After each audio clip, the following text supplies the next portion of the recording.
Magandang araw sa ating mga viewers. Welcome sa Delmas Garden. Ngayong araw, ipakita ko sa inyo kung paano natin ikakat yung ating banda, ang kanyang suhi. Ihiwalay natin itong suhi sa kanyang mother plant. So bago natin hiwalay sa yung kanyang suhi, para itong suhi lumaki. Kasi kung hayaan natin na dyan lang siya, matagal ito maglaki yung pinaka suhi niya. So ikakat natin, pero titignan natin na ang mother plant niya may ugat talaga. At saka yung ano din yung suhi niya.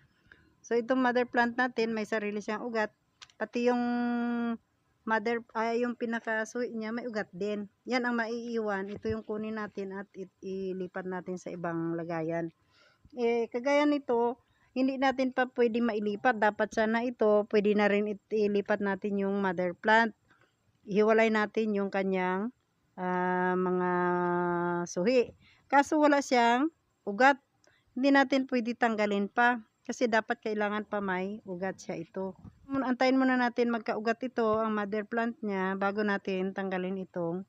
So kahit mag-ugat man lang ito, kahit isa dito sa taas o dalawa, ikakat na natin yan. Tapos ito ba, mayroon pa ako ipakita. Natingnan yung ugat, ang ano niya, ang suhi niya nasa taas. So ito, bago natin tanggalin ito, antayin natin muna mag-ugat siya. Uugat muna yan siya bago natin siya putulin dyan sa pinaka mother plant niya. So ngayon, bago natin putulin ito, anuhan muna natin ito ng ating cutter. Ugasan muna natin ng agwa oksinada para malinis. Para malinis siya, ma-disinfect at hindi magkaroon ng bacteria yung ating banda. Subukan natin. So ikakat na natin ito. Tanggalin muna natin yung kanyang tali. So, kukunin natin ito ng dahan-dahan para hindi masugatan yung dahon ng ating kanyang suhi.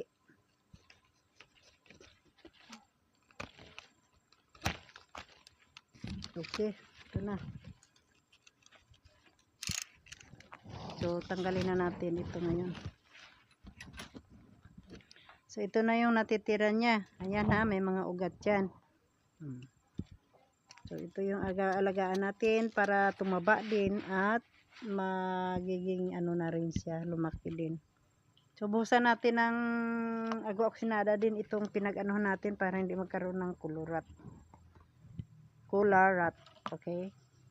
Siyempre, alagaan natin, antayin natin, lumaki na yan siya. Tapos ito, so itong tinanggalan natin, buhusan din natin ng agwa oksinada para hindi rin siya magkaroon ng kularat. Okay, so ito ilalagay natin mamaya to, ilipat natin to sa lagayan na katulad nito. Ito tingnan nyo naman, ito tinanggal din natin ito sa mother plant. Ito na siya ngayon, nagkaroon na siya ng sariling ugat, pero ito siya ordinary lang ito ha. Ito rin yung tawag na tirite. Ito naman ay ang strap, kaya malalaki siya. So, bago tayo magtapos, pakita ko muna sa inyo lahat yung mga bago nating dating na banda. Ito na sila.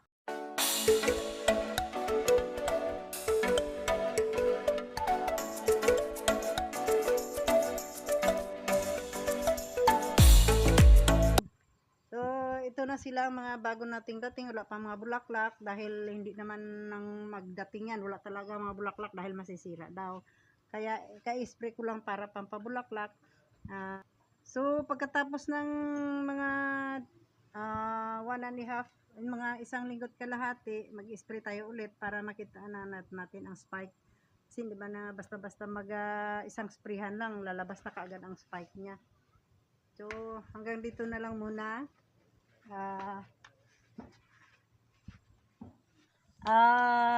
Isisingit lang natin itong ating pinagtadtad na gabi-gabi ha, itong dublikara. Tawag dito ay Mr. and Mrs. Ito yung na-transplant na natin, no? Yan. Ito, bali 3 na sila. Pero mayroon pa doon na ililipat pa nga. Mayroon pa doon isa. Ha? Ito rin din ang burning heart. Burning heart. Ito mayroon, yan ay isa, 2, 3. Ayan, na-transplant na natin. Ito mayroon pa natitira, oh. Maliit pa kasi, hindi ko pa kinuha.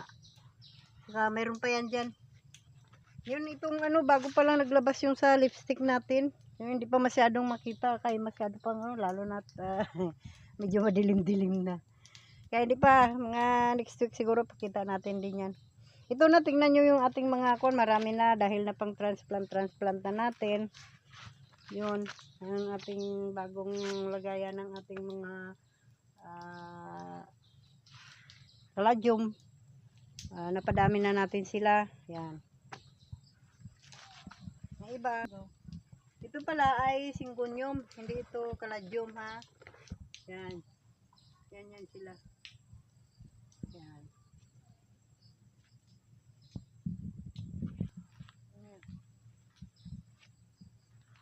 Ito, tamang sila na bagong mga tinatad na wala pa mga kwan. Ito mga bagong tad-tad dito, ha, hindi pa naglabas, in transplant na kaagad namin dito sa lagayan na maliliit. Yan. 1 linggo lang makikita na natin. Okay.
Hanggang dito na lang muna.